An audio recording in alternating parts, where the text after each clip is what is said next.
Hello everybody and welcome to JTV. So we thought it's time to dive in again to current affairs issues, to consider what's going on in Israel, issues with regard to Zionism and matters that affect Jewish people around the world. And who better, we thought, to talk about this than the incomparable JTV favourite Charlotte Korchak, who is the senior educator at StandWithUs. Charlotte, thank you so much for joining us from Israel. Thanks for having me, Ollie. Always a good time to come on JTV. Well, thank you so much for making the time to speak to us. So there's a bunch of issues that I want to talk to you about, and I know that our viewers will love to hear your perspective on. But the first thing that I just wanted to talk about is how COVID's been in Israel. Because, you know, it seemed like Israel was one of, maybe possibly the first country, certainly one of the first to lock down, and then one of the first, if not the first, to distribute en masse the vaccine. Has all the hard work paid off? So I would say yes. I think we have been able to welcome back at least groups to Israel, where it was a lot easier to kind of control them being tested and making sure that before, as a group, they go out into Israel, they can quarantine until they get their test results. So I think the vaccination program, the rollout was very effective, allowed us to open up a lot sooner than I think a lot of other countries, and just open up internally too, forget just to tourists, but just to be able to have Israelis go back and re-stimulate the economy. So it was very effective. We're being challenged right now, just like most other countries out there are being challenged with the new Delta variant, which, I mean, I'm not a scientist and I don't want to get into it, but there is an understanding that, you know, the more people who are vaccinated, the less the variants will evolve. But when there's a big chunk that are vaccinated and a big chunk that aren't vaccinated, new variants are going to emerge. And that's what we're really seeing with Delta. And so, you know, I'm not here to put on a campaign for vaccinations, but we do see that vaccinations have reduced the amount of hospitalizations. And so as much as we are going into another wave and we are increasing restrictions, they announced just next week August 8th, and then August 10th, new restrictions are going to kick in terms of people returning from specific countries will actually need to go back into quarantine for a week or two. And so we are trying to get a hold of the Delta variant, but overall, we're still open. We still are inviting groups in. I was able to speak to over 1,300 students visiting Israel just in the month of July. And I don't think many other countries can say the same, where they've been able to do that and still maintain that low infection rate. And we're still in that low infection rate, but we are rising. And so the government is trying to really put the screws to the people to get back to wearing masks, socially distancing, less of the hugging, less of the kissing, which is hard, of course, because we kind of jumped right back into what many of us would have described as pretty normal life. And so we're back to, you know, remembering to put on masks and starting to socially distance again and, you know, continue to wash our hands and all those things that we were told to do back in the beginning. But hopefully people will comply. And with compliance, we do see that infection rates drop. So hopefully we'll get there. There is the conversation happening in the background in Israel on whether or not when the holidays hit throughout the month of September, if we will be locking down and preventing people from major gatherings, family gatherings, meals, people being able to go to synagogue and pray in large crowds. And so there is a conversation in the background happening about what is going to happen over the next month. And things are really up in the air right now. But I still think the vaccine rollout and where we've been able to get to at this point has been really successful. We are seeing the economy re-stimulated. We are seeing many people who are out of work back to work.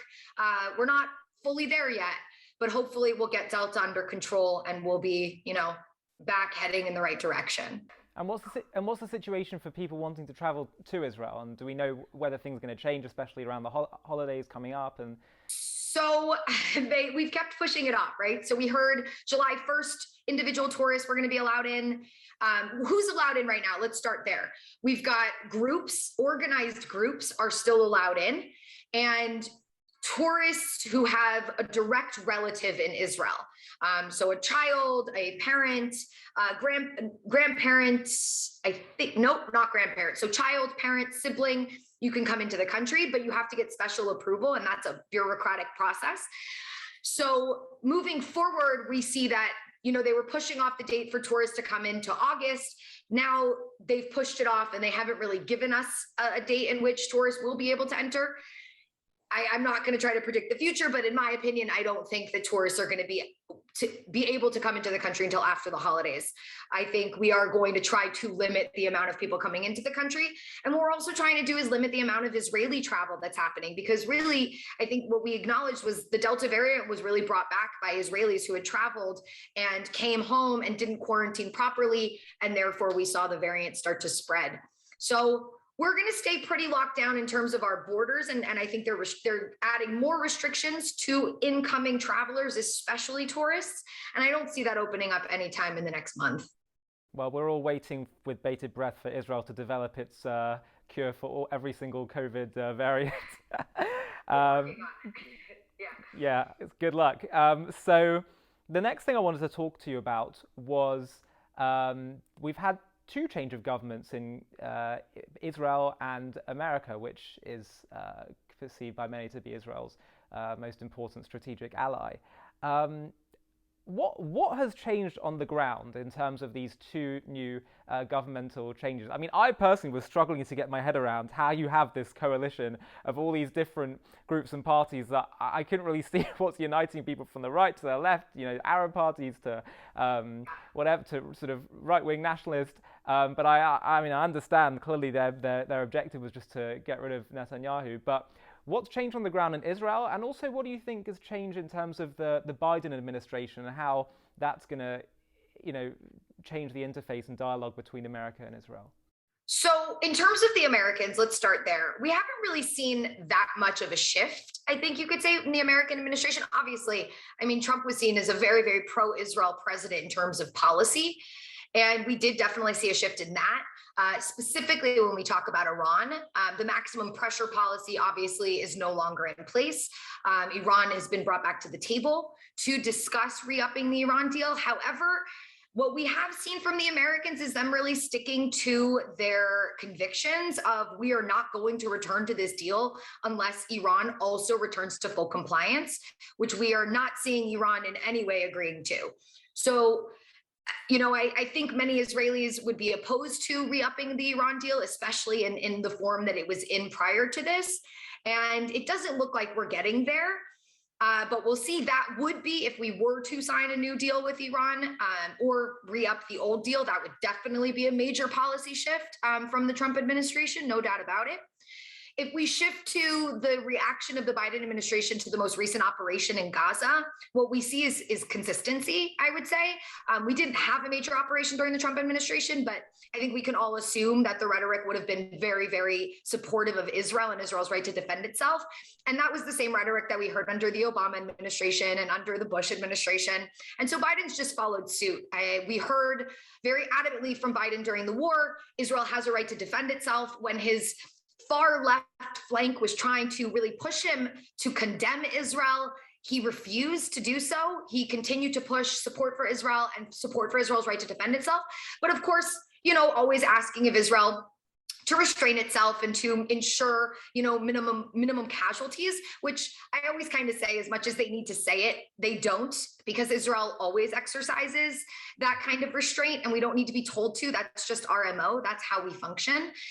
So in that respect, I think many people who were kind of wishy-washy or really questioning where the Biden administration was going to go on Israel, believing that unfortunately the very anti-Zionist right-wing flank or left-wing flank was going to have a major influence on him. And at least until now, we have not seen that happen. And so I think many people were surprised and pleased with the reaction that we received from the Biden administration during the most recent operation. So in that respect, I think it's holding steady. But we're only, 8 months in, so there's still a lot to see. But for right now, holding steady.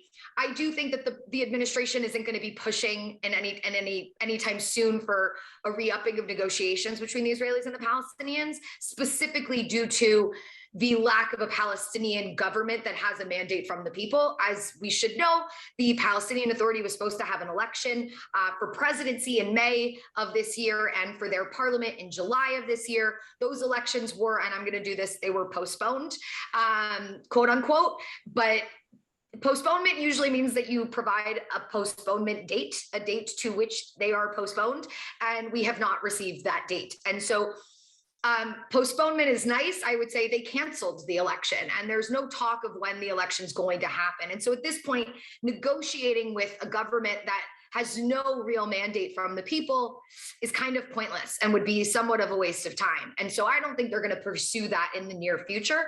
I think their real focus right now is on COVID, the recovery efforts in America in terms of the economy. And again, Iran being a global threat is a major issue.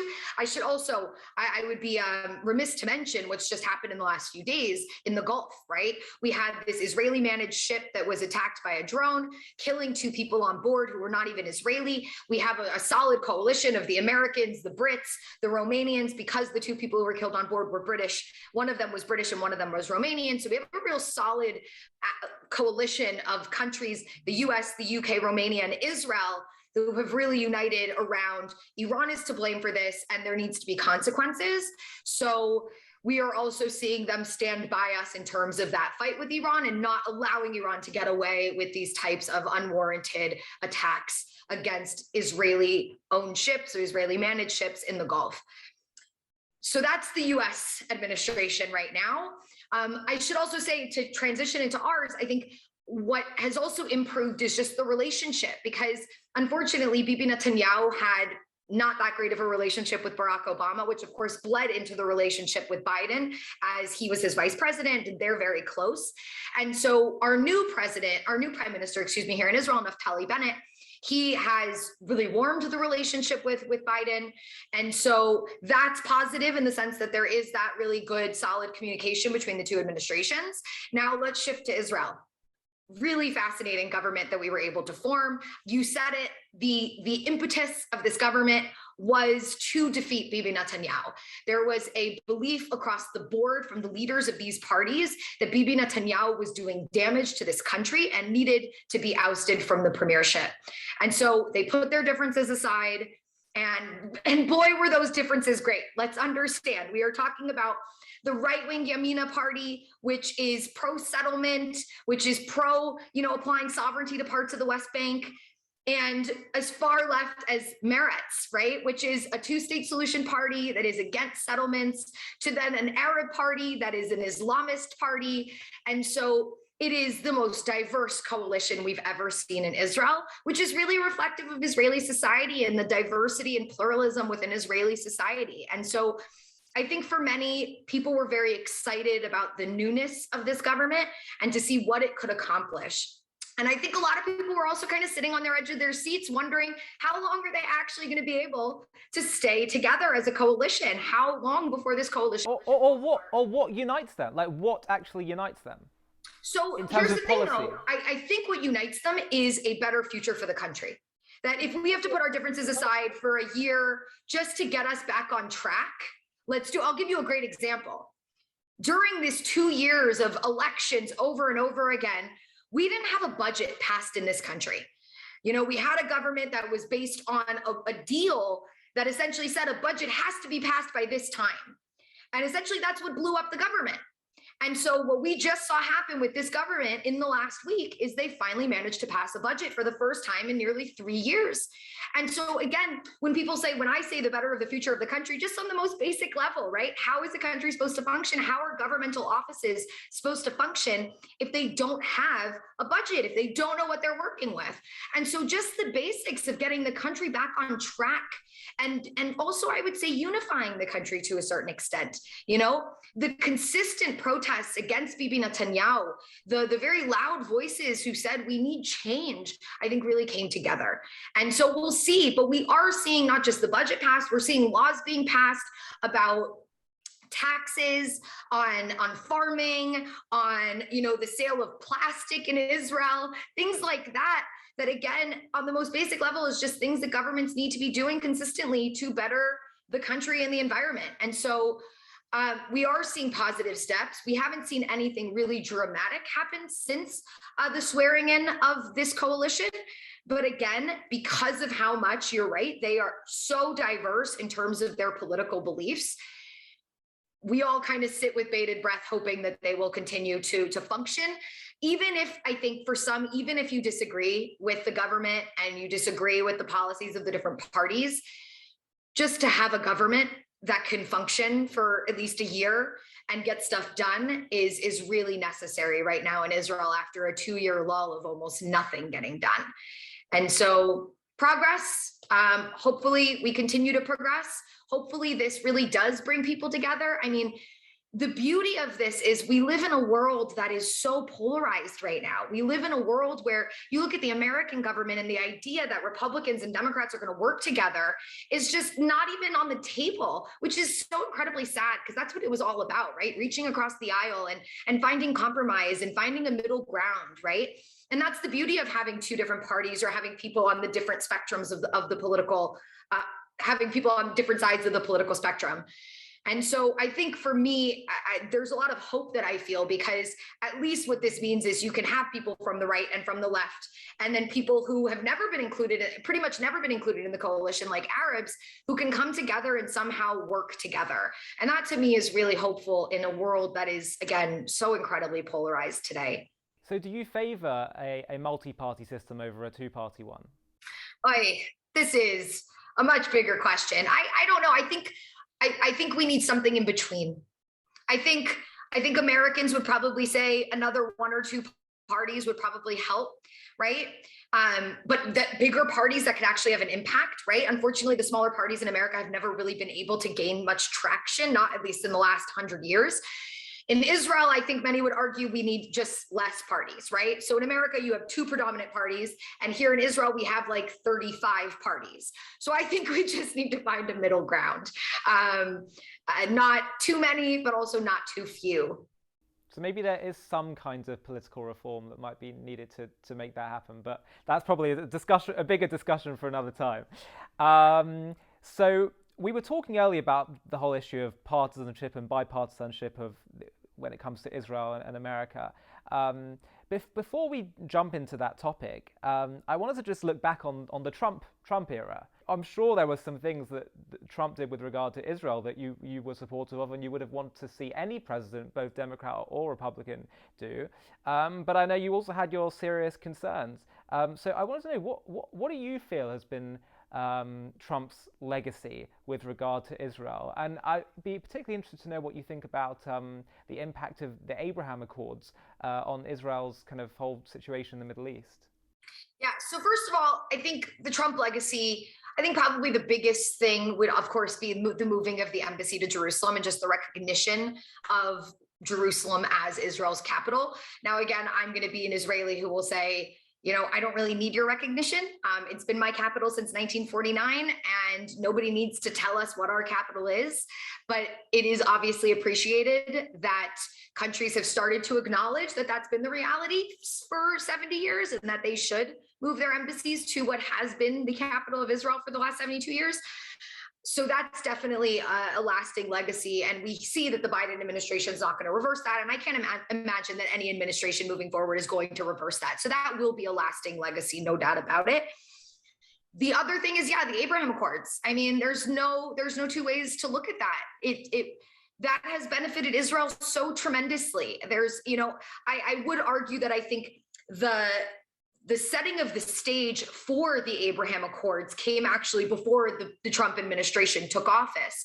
But they really heeded the opportunity of the growing Iranian threat that really was posing a threat not just to Israel, but also to the Arab world, that really brought the Arab world and Israel together in this kind of coalition against the growing Iranian threat. And so again, that had already started prior to the Trump administration, but they really heeded the opportunity and worked to get these governments to not just have this behind the scenes kind of alliance against Iran, but really put it in the forefront. And so that's definitely a lasting legacy. I teach now that the Arab-Israeli conflict is essentially in decline, and we could argue that we might be actually seeing an end to the Arab-Israeli conflict. Now, of course, we are seeing the growing Iranian-Israeli conflict, which is one of the reasons that the Arab-Israeli conflict is in decline. And of course, we're also seeing a continual Israeli-Palestinian conflict that's not going anywhere. And so those are two things that the Trump administration when it comes to the Israeli-Palestinian conflict, didn't have really any impact on, because of, unfortunately, Trump moving the embassy to Jerusalem. For the Palestinians, they took that as he is supportive of Israel and not us, and therefore we're not going to treat him as an unbiased mediator. And so the peace process essentially stalled. Now, that being said, where was the peace process prior to Trump taking office? It had already been pretty much stalled. So not that much changed in that respect. This is a conflict that's in a stalemate, and the leadership on the Palestinian side hasn't changed in 15 years. And so that's not surprising.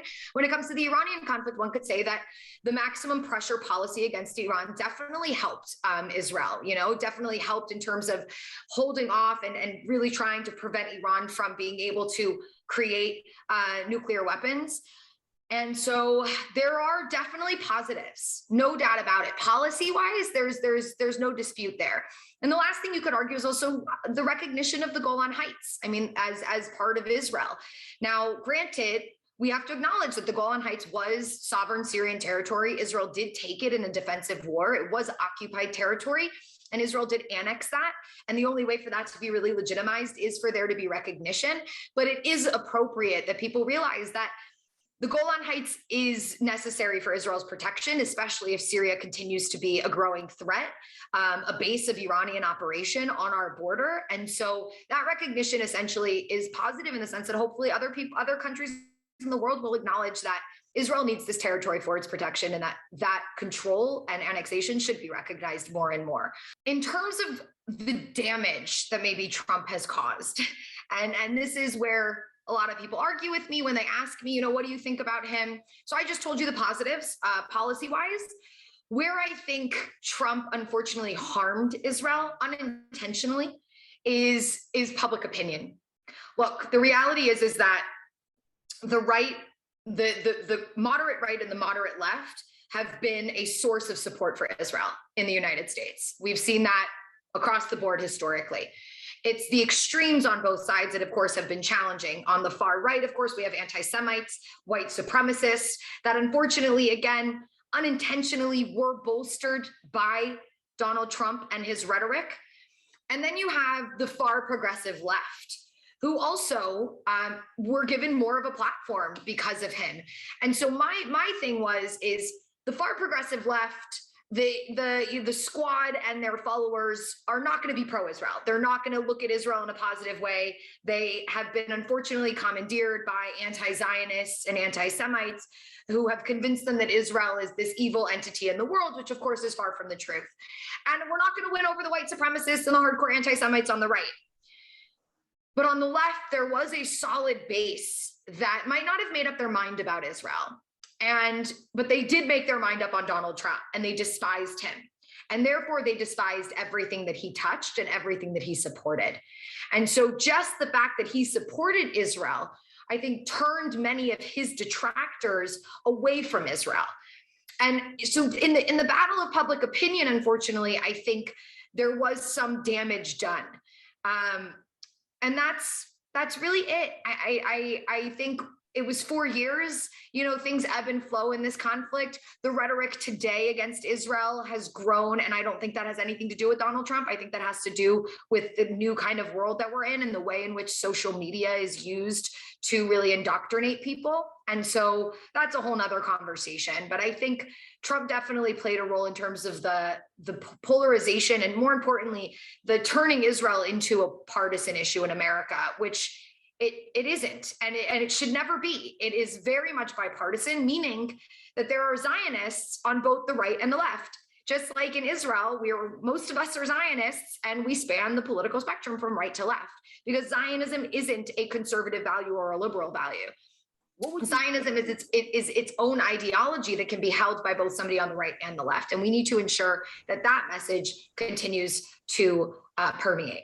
What would you say? I want to touch on the whole issue of partisanship next. But what would you say to someone that says, because I would sympathise with this argument, that it tends to be, we've found in recent years, Republican presidents, or at least the last two, were vilified. George Bush was also really, the most recent president, recent Bush, was really vilified. I remember protests whenever he'd come to London, and people sort of comparing him to fascists. And some people would say they feel like there's no doubt Trump's rhetoric, he was divisive, he was triggering, he was polarizing, but some people would say that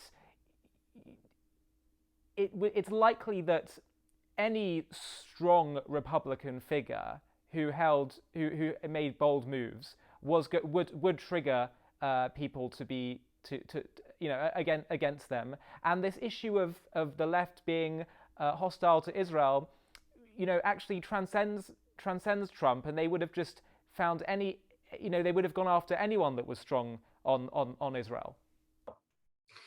I think that's true about the far progressive left. I don't think that's true about classic Democrats or classic liberals. So I think we have to make that separation. And when you think about like George Bush, I mean, George Bush, and the reason why he got so much pushback was predominantly because of the Iraq War, right? Not really anything to do with Israel. And his support for Israel in that conversation was there, but it wasn't prominent. But more importantly, again, I think we cannot compare Trump to really any former president. He was just an incredibly polarizing figure and somebody who was so hated. I mean, I knew people who hated George Bush. I'll be honest, as a little 16-year-old, was I 16 in 2013, 14, 2001, I protested, 2004. Yes, so January 2005, I protested Bush's inauguration. Okay, so I wasn't exactly pro-Bush at the time, but he was not despised in the way that Trump was. And again, I'm not trying to make any commentary on this. This is, I think you would agree with me, right? Trump was an anomaly when it comes to the American presidency.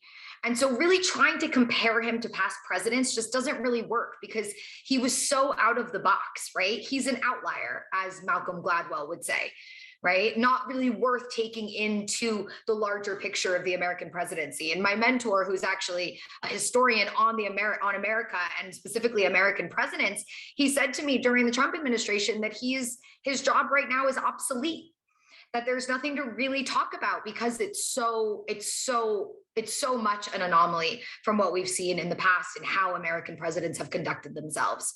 So I think there was a uniqueness here that we didn't see in the past, but also again, I think it's almost impossible to compare things that are happening today to anything that happened in the pre-social media age, because the way in which social media has really become a platform to spread political ideology and a very easy platform to spread lies or to take things out of context and really take the vulnerable Gen Z population and really take advantage of that short attention span has just created a different world than what we had prior. So again, the comparisons are very hard for me, but I don't think anyone would dispute the uniqueness of Donald Trump as a president and the impact that he had.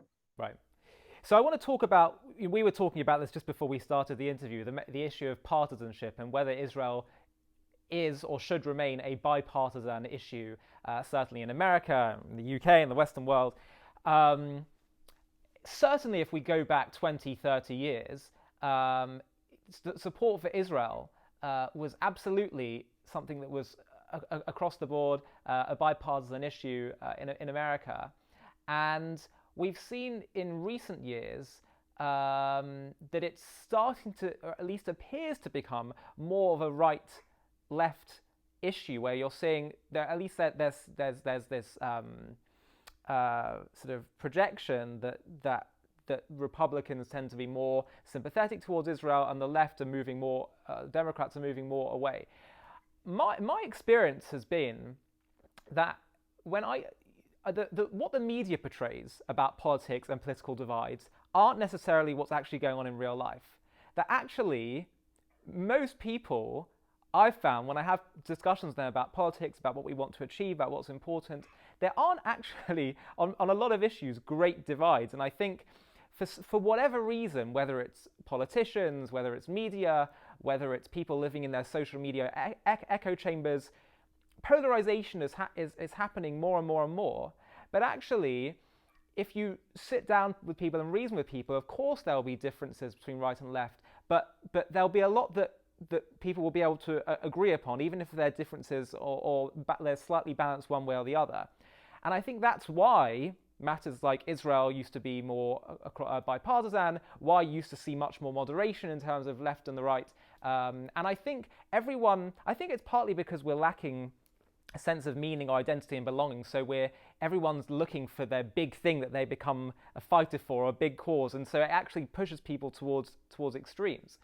But we are seeing now this shift from Israel being a bipartisan issue, or at least that's the way it's perceived, to becoming something that's partisan.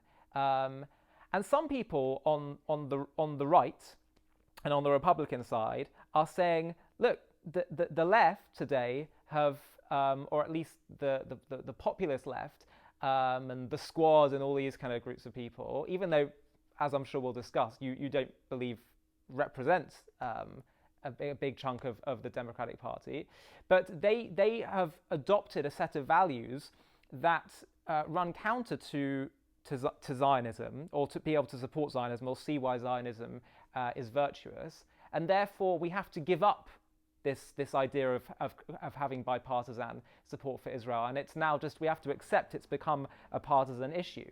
But I wanted to know your take on that, because I'm sure you'll say that no, we need to. There's many moderates in the middle, and we have to capture that ground. But so I want you to address all the kind of different opinions and perspectives that will be listening in on this matter. Yeah, for sure. So I do think Israel is a bipartisan issue. I'll say this again and again. You can be a right-wing Zionist, you could be a left-wing Zionist. You're still a Zionist. It's just you're coming at it from a different perspective. And so when you talk about, the progressives have adopted values that don't align with Zionism, I actually think that's not true at all. I think they've been convinced through misinformation that their values don't align with Zionism, right? Take the anti-colonial movement, right? Which is obviously a big buzzword today in the progressive left, right? Anti-colonialism. And so what's happened is anti-Zionists and anti-Semites behind them have promoted this falsity that we, the Jews, are a colonizing power, right? And that we came here and stole the land from the native Palestinians, which is far from the truth, right? The Jews are indigenous to this land. And actually, the support for indigenous rights and the support for the indigenous community is another value of the progressive movement. And so actually, I don't think the values aren't aligned. I think they think they're not aligned because of lies that they've been told. And so what for me as an educator is the way to correct this is not by abandoning it, not by saying, you know what, well, they're misinformed or their values are against our values, because that's not true. It's taking it back, right? It's taking back the narrative. It's making sure that we spread our message far and wide, that we're not a colonial power, that this is being used as a tool against us, just like in history.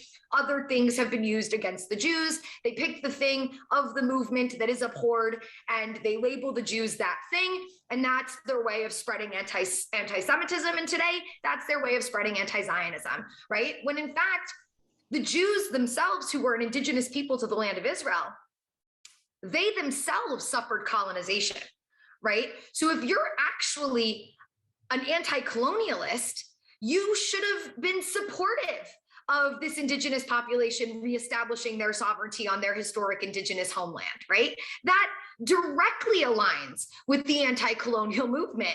And yet the entire story has been so distorted to create this complete reversal of what actually happened. And so in that sense, in no way do I think that we need to abandon the left. In no way do I think we should pull out of these spaces. Now, that being said, that means that we have a challenge. And I think some people just prefer to not embrace challenges, right? They prefer to go the easy route. And yeah, sure, it's easy to go to people on the right who their values on a number of other ways do align with Israel also, and they're aligned with Israel already. So let's just buddy up to them. That's fine. And we should do that as well. But what are we going to do? What, every time there's a Democratic president, we're just going to sit on our hands for four years and hope for the best? No, right? Embrace the challenge, right? It just means that we have to get better. We have to get better at telling our story. We have to get better at putting out the real information. And that means that we as a Jewish and Zionist community need to get better at educating ourselves and need to get stronger and more proud that if you're in those liberal spaces or those progressive spaces that are saying, well, we don't welcome Zionists, that you don't just say, okay, bye, but you put your foot down and you say, but that doesn't make sense, and explain what Zionism is. And don't fall into the trap. You know, if you study anti-Semitism, and you should, everybody listening, because it is the most unique kind of hatred. And it's not just hatred, there's so much involved in it. But the history of it and the way in which it trends and the way in which we see things repeating themselves, this is just an age-old story. In every generation, Jews are told, oh, you know what? You're not welcome unless you renounce this one thing that we don't like about the Jews, right? And so in Germany, right, it was, we're much more of a secular society, and we're more about science, less about religion. So just renounce your religion and like, you'll be cool. You'll be what we call the good Jew, right? And the good Jews, along with the bad Jews, were all put onto the same cattle cars and sent off to death camps. It didn't eventually stop them from lumping you all together, right? So good Jews in their minds are used as long as they can use them. But then when things hit that peak, they'll all be grouped together. So today in this generation, what are they asking us to renounce as Jews? They're asking us to renounce our Zionism. They're saying, if you want to be considered a good Jew, just don't be a Zionist. And what they're essentially asking Jews to do is to let go not only of their outright right to have self-determination, but they're also abandoning their fellow Jews who need Israel as a safe haven, who need Israel to be able to be there to protect us. And so, no, this should not be about a partisan issue. We should continue to strengthen the alliances and the relationships that we have today that are already solidly Zionist, like many people, like you said, on the right, and those who are also on the left. And in the far categories, we should do our damnedest to try to educate, to try to push against the misinformation and make them realize that actually modern day progressive values align with Zionism way more than they ever would align with anti-Zionism. There is a blinding here. Something is blinding them to that reality, and it's misinformation. And I think sometimes it's also just driven by anti-Semitism. There's no two ways about that. I want to just say one more thing also. In terms of the UK, which obviously is not my area, more your area, but we can also acknowledge that figureheads do play a role. And we know that historically, the Labour Party in the UK has been, it was founded by Jews. The Jewish community has historically voted Labour, the majority of it at least. And so what we saw wasn't something within the labor movement, in my opinion. It was Corbynism, right? It was Jeremy Corbyn and that figurehead that really led to this growing polarization. And I'm not trying to say that then it doesn't exist. It does exist, but let's also acknowledge that with him gone, that could also shift back the other way. Right. So there's something to take into consideration, that figureheads can kind of shift things, but then once they're removed, things can kind of go back to how they were before. And I hope that happens in the UK.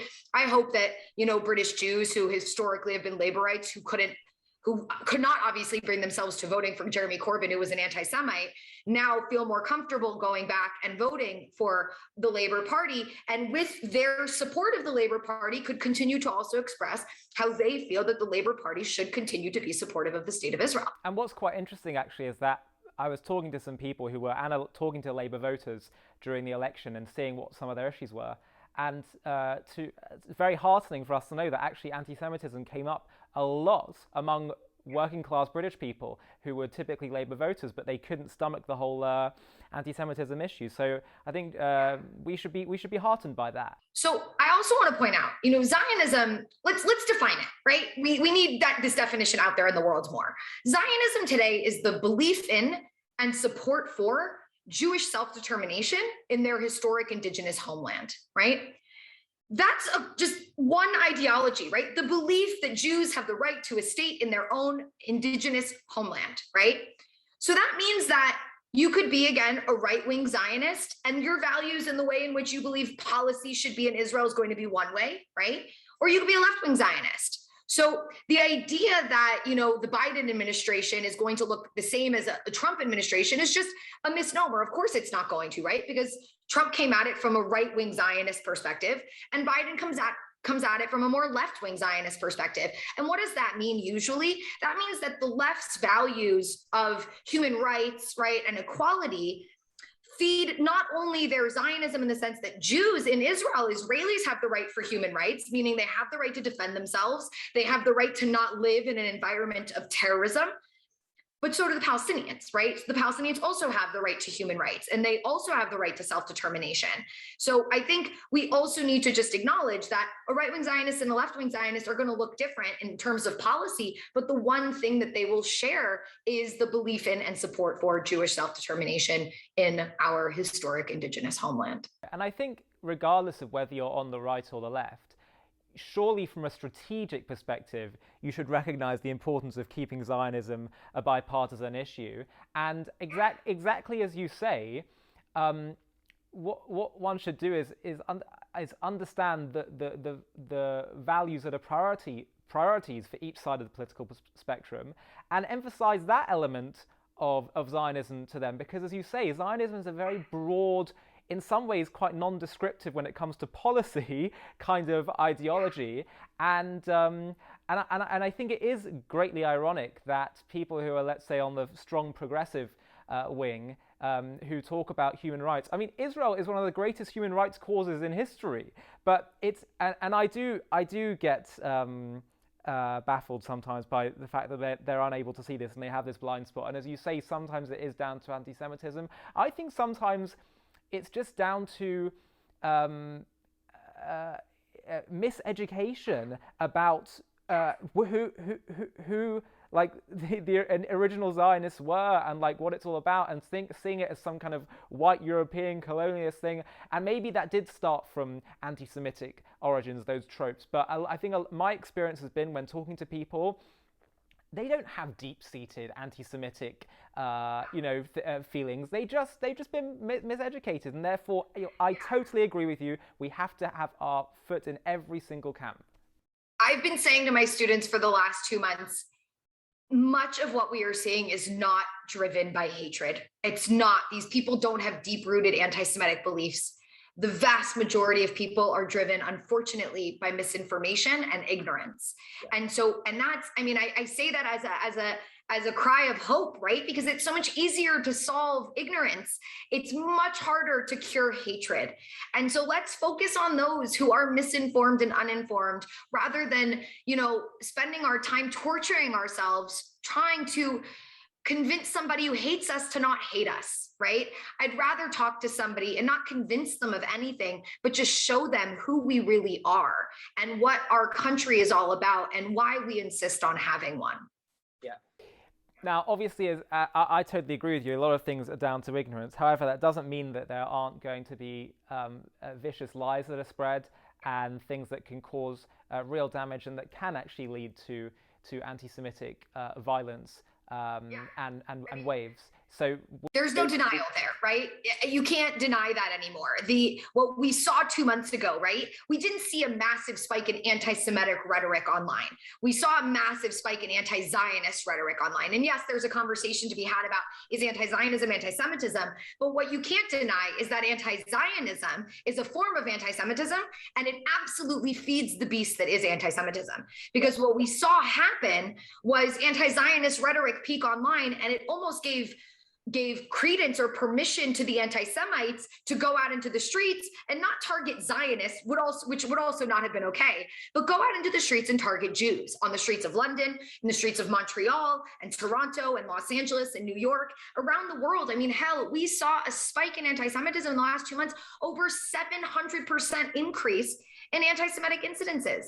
So there's no denying that anti-Semitism is fed by anti-Zionism, even if everybody who expresses anti-Zionist beliefs is not an anti-Semite. And that's obvious that that's not the case. I want to just talk a bit about this Globalize the Intifada thing that you mentioned was happening in Brooklyn, because that was really alarming for me to hear about this.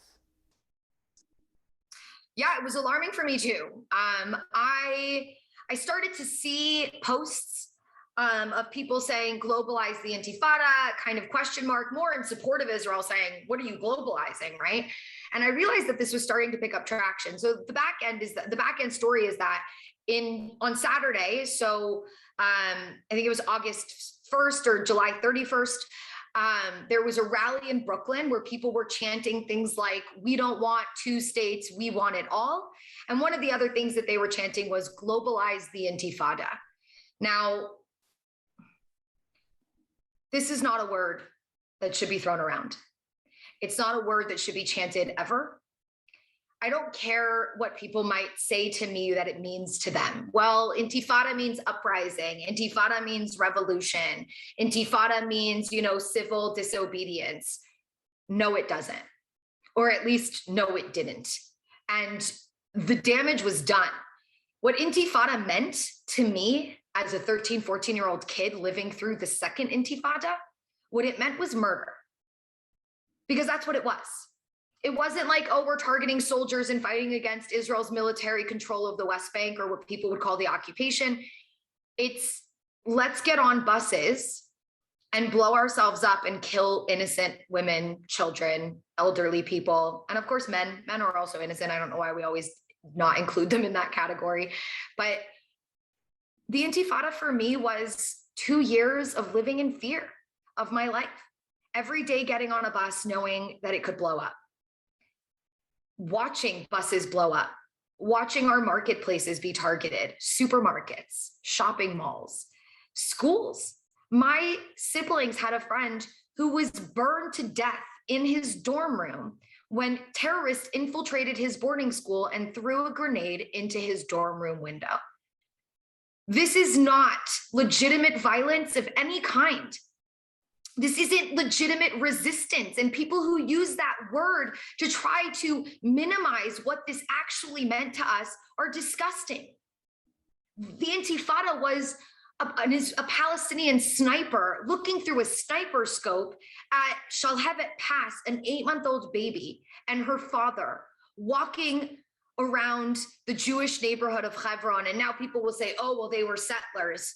And I want you to keep that in mind when I tell you what happened.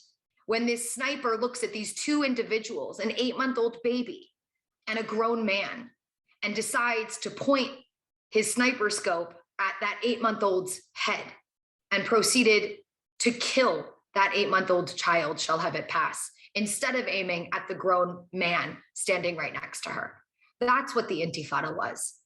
The Intifada was a suicide bomber walking up to a group of teenagers, my friends, on a Saturday night out eating pizza, and blowing himself up standing right in the middle of that crowd, packing his bomb with nails and screws to ensure that he would cause as much carnage as possible, and murdering 3 of my friends in the process.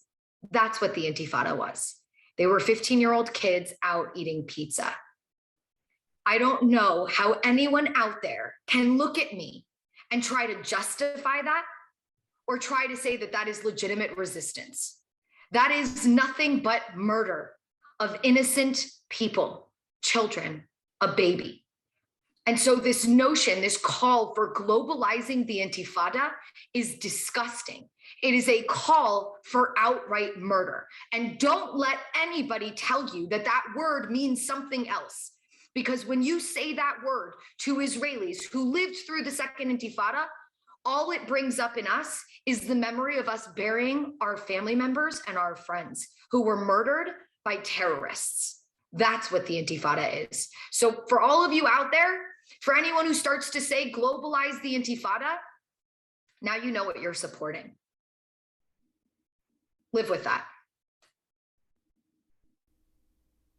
Absolutely. And what is happening with this movement? I mean, is it mainly an online thing? Is it centered in New York? I mean, do we know the origins of it? I have no idea. I don't know anything. All we know is that it started to be chanted. Look, it's not new that this word Intifada is thrown around. We have videos of rallies on campus where people chant Intifada, Intifada, long live the Intifada. So this is a word that is used within the anti-Israel, anti-Zionist, and anti-Semitic spheres. And again, it's usually talked about as resistance. So I think this is just continuing that trend. But what we're seeing is this is picking up on social media as a campaign. Globalize the Intifada.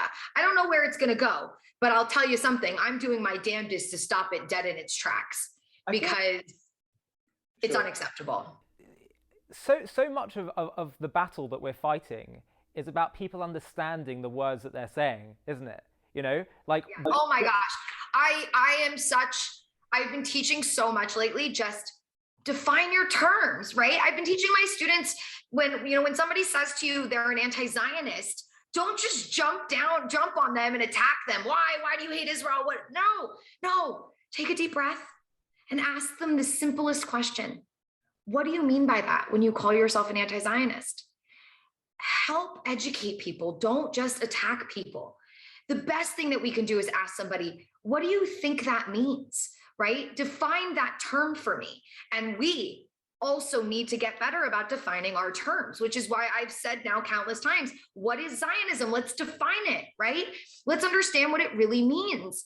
And so it's the same with Intifada, right? We just need to understand what these terms mean. And I should say, not allow people to water them down. What we are seeing and what we saw, for example, with the Human Rights Watch report against Israel, they watered down the term apartheid so much that it almost loses its meaning. Genocide, right? Today, genocide meant something. It's a word that emerged after the Holocaust to really describe what had happened to the Jewish people. And genocide has a very clear definition. It's the intention to wipe out an entire group of people, an ethnic group, a religious group, etc. And today it's being watered down to the point that now it might just mean, people being killed systemically, maybe even not systemically. And I think this is one of the biggest fears to a certain extent that I have as an educator is, if you're going to teach a curriculum, have a glossary of terms, have clear-cut definitions, and don't play around with definitions, because once you do that, these words lose all meaning. If it means everything, then it means nothing. I think for our next interview, we should just go through like 20 words and define them. I think that'd be really important. Like, people need to know that. What do you mean by the word settler? What do you mean by the word occupy? What do you mean by the word indigenous? Like, all these words that you can't have a conversation. And by the way, the job becomes so much easier once people will accept basic definitions, right? Because then oh my god, yeah. And you know what, we should you're inspiring me to tell the Stand With Us social media team to go, and we should just do carousels on Instagram, once a week. Let's define a term, and have that be one of our ongoing social media campaigns where we just continuously define language. I think it could be you could create like a Stand With Us like dictionary or pocketbook, like glossary, because then you tell anyone when you start a conversation, okay, before we start, what are we discussing again? Okay, let's just quickly just get up these words and just say what we mean by them. Right. Yeah. So two final things I wanted to talk to you about. First one, I know you are hesitant to discuss it, but I need to know your thoughts on this. The whole issue of Ben and Jerry's ice cream, the fact that, from what I understand, please clarify if I'm incorrect on this, but they've said they are no longer going to extend their franchising license to, was it Judea and Samaria, the West Bank, or was it all of Israel? And can you just clarify what it is that happened, and what is your message to Ben and Jerry's? Okay, so first of all, why I was hesitant is because I think a place for Israelis or people who are deeply connected to the Israeli-Palestinian conflict to express their political perspective about Judea and Samaria, the West Bank, and settlements through boycott.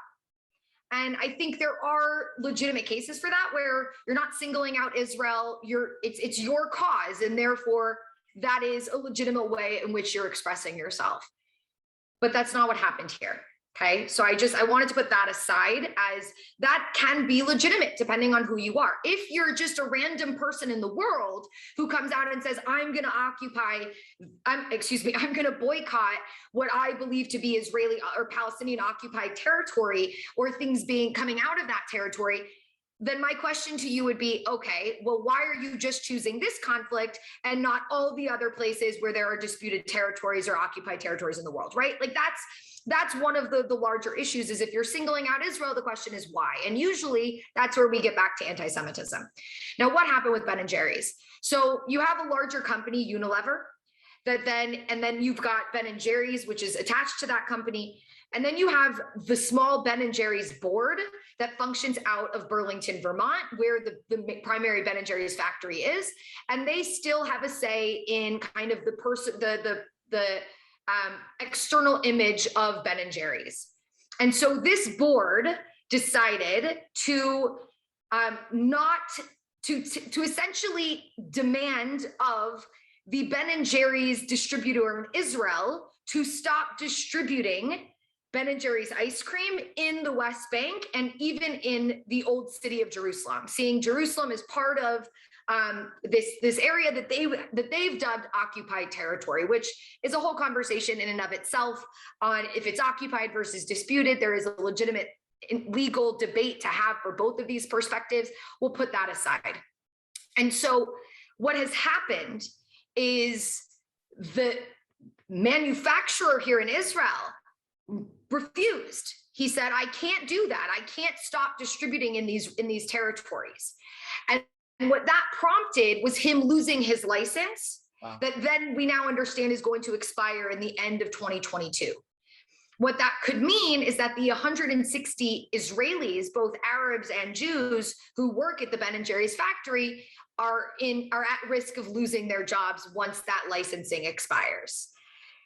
What is the ultimate problem with this, right? Is, well, based on everything that I just said, that means that we're not just boycotting Israeli settlements in the West Bank, Judea, and Samaria, right? Or the occupied territory, so-called occupied territory.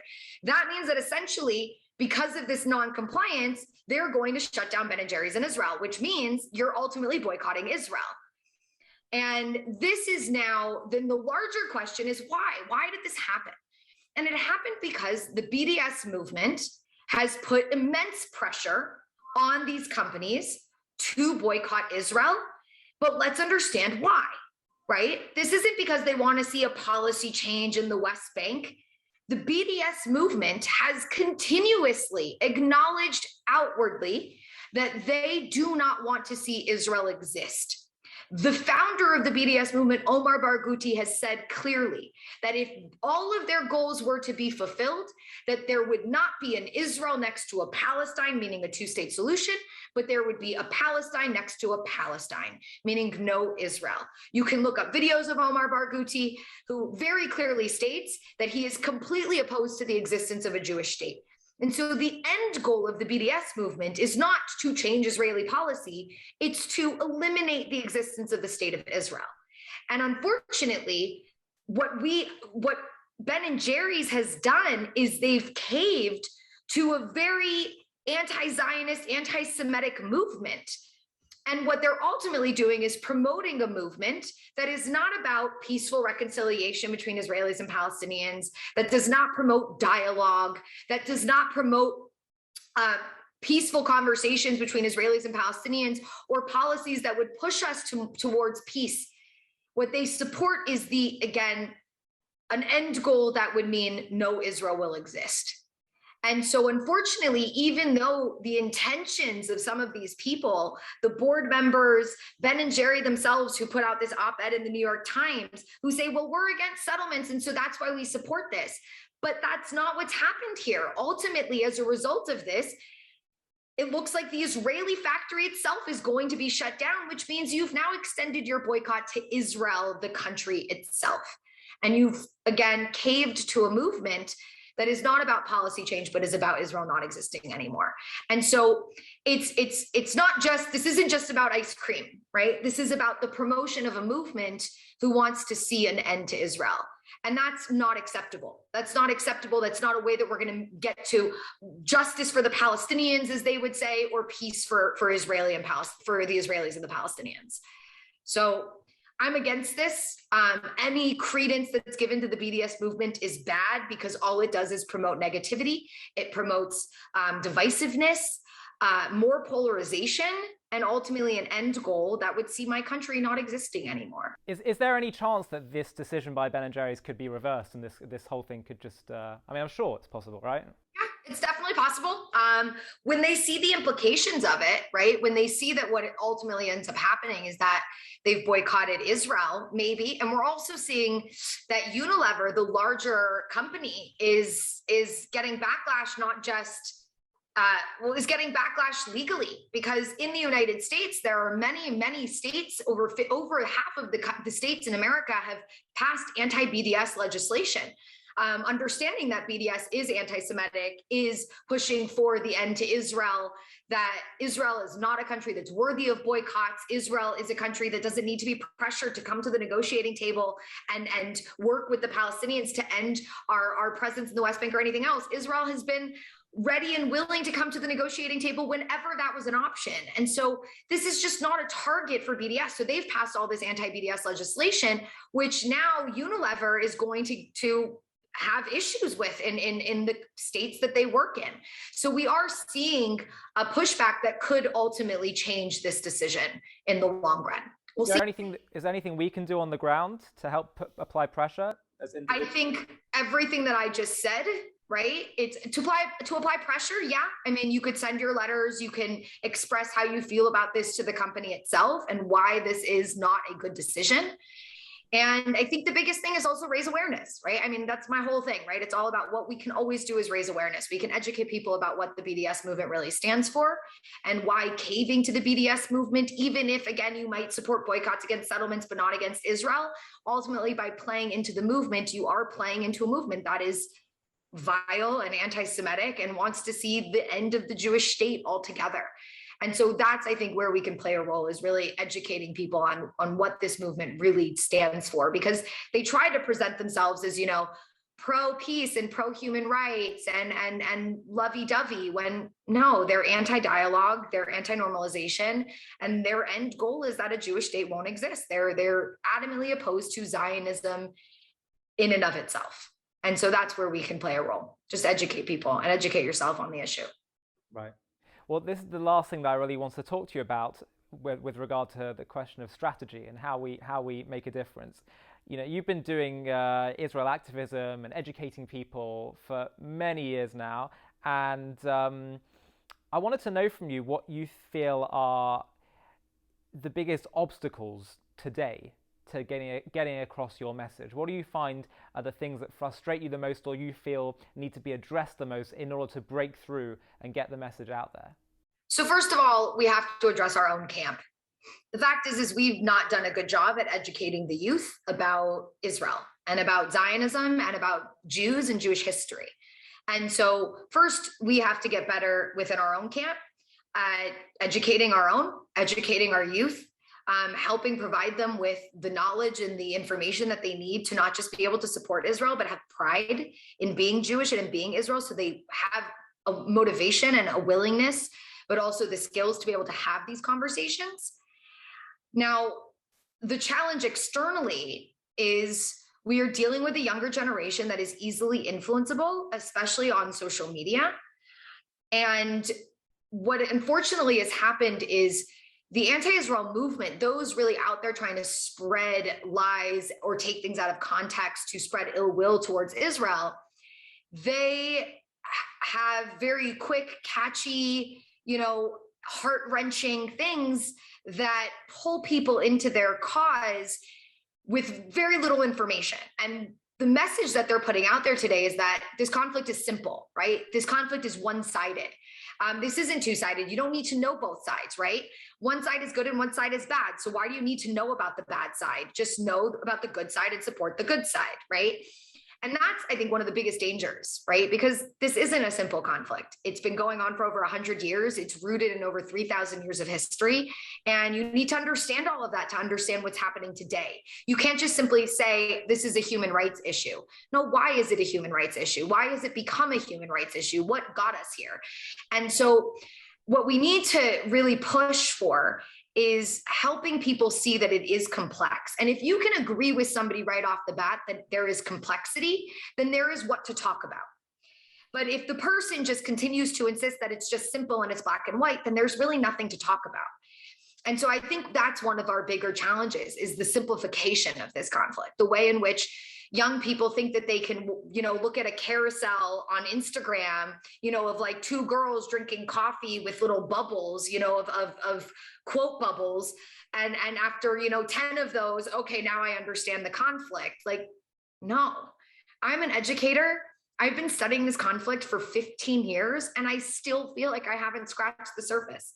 I still try to dive deeper. There's still so much complexity.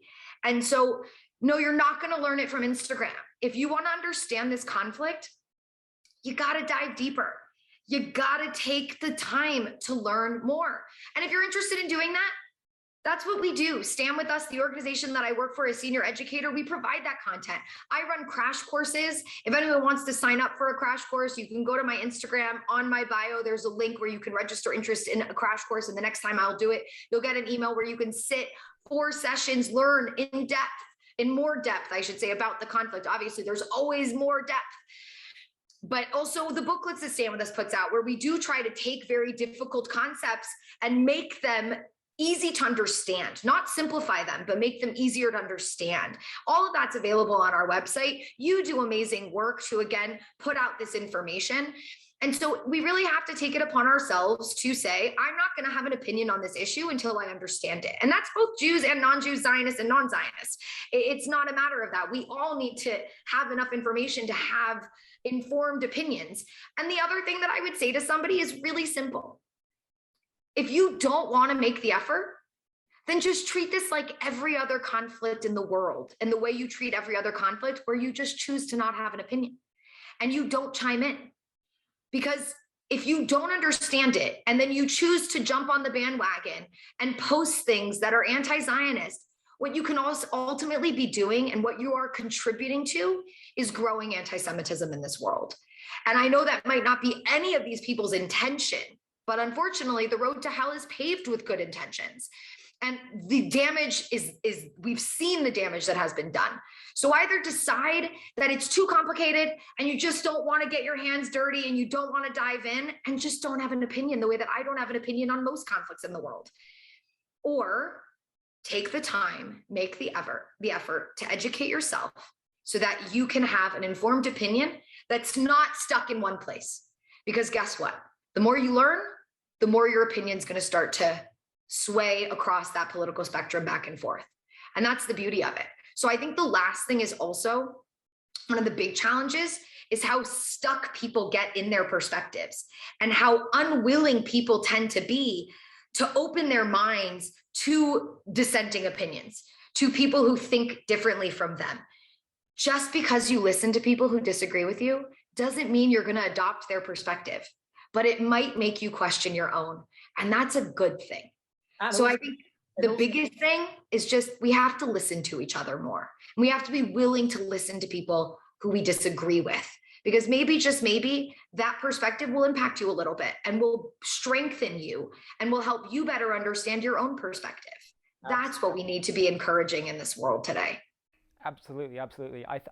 I'm always suspicious of people that are unwilling to hear arguments that differ with what they believe. If you are confident enough, if you're secure enough in your belief and your perspective, then you should be willing to hear anything and everything, because either it will help deepen and shape your perspective, or it will, because our agenda should be one thing. It should be pursuing what is true and just, and what is good for all human beings, and for our people. And as I said halfway through this discussion, that I wish more people, especially on the progressive side, would see, what we're fighting for is a human rights cause. Israel is, in my mind, one of the greatest human rights causes of all time. And Ollie, that needs to be explained, what you just said, right? I'm sitting here shaking my head going, right? Because I know what you mean, because I know the history. But what do we mean when we say that Israel is a human rights issue? It's the reality that for 2,000 years, the Jews wandered around this world, and wherever we ended up, we were persecuted.